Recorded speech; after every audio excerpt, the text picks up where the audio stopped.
On the Miami University campus in Oxford, Ohio, there was a mysterious disappearance that intersects the worlds of true crime, conspiracy, and the paranormal. This is the terrifying true story of the Phantom of Oxford.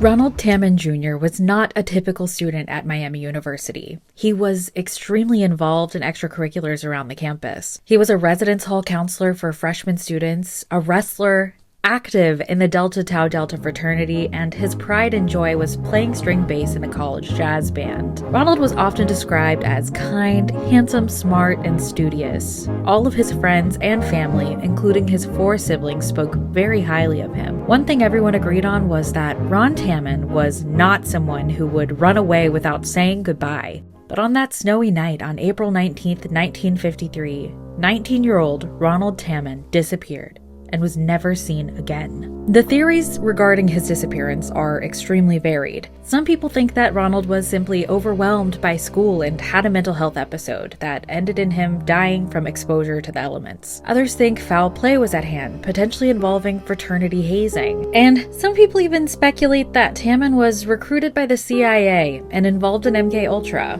CIA documents show that the agency was interested in developing mind control methods of its own. I will not be diving into those theories today, but rather presenting the facts of the case and discussing the bizarre paranormal occurrences that followed this young man's disappearance. On that frigid April night in 1953, Ron had been seen multiple times around campus. He had spent time at his fraternity, and around 7 p.m. he was helping a friend study, only a few dorm rooms down the hall from his own. Sometime before 8 p.m., Tammen returned to his own dorm room to study, which was room 225 in Fisher Hall. Not long after, he was seen getting new sheets because his friend had pranked him by leaving a dead fish in his bed. Mrs. Todd Hunter, the residence hall manager, commented that he looked tired, to which he responded that he was, and he was planning on going right to sleep. Ron's roommate, Chuck Finley, returned to the dorm room around 10:30 p.m. to find it empty. Ron's psychology book was left open on the table, even though he had dropped out of his psychology course earlier in that semester. He had left his wallet, but taken some cash from it.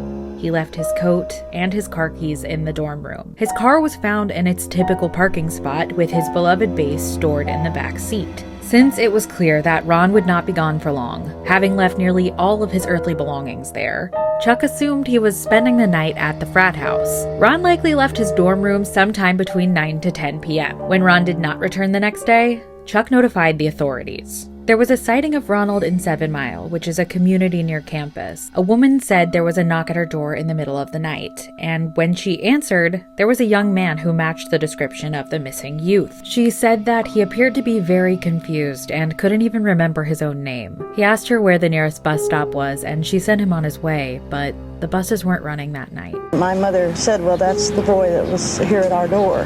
And so we went to Oxford to the police station and talked to them.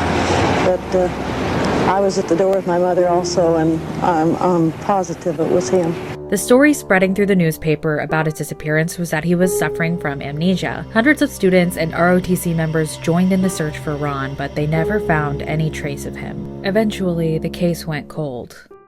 In the fall after Tammen's disappearance, things became strange around campus. As I mentioned earlier, Ronald lived in Fisher Hall in dorm room 225. Students in Fisher Hall heard disembodied singing coming from the woods. For 2 nights, the singing persisted from the shadows of the forest. And on the second night, 2 students saw a man with long hair striding into the darkness. On the 3rd night, 2 counselors heard the voice yet again, and this time they chased after it across the golf course. On the 5th night, a figure in a long black coat was chased through the woods and lost in a ravine.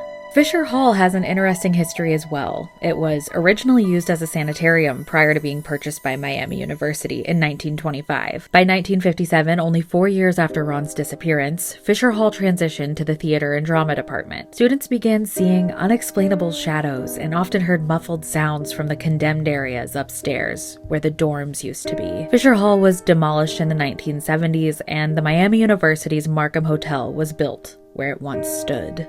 The disappearance of Ronald Tammen was made even stranger by the lack of progress in the case. It seemed like in decades of searching, almost no leads were gained. Could the bizarre and seemingly paranormal events that followed be related to the case? What do you think happened to Ronald Tammen?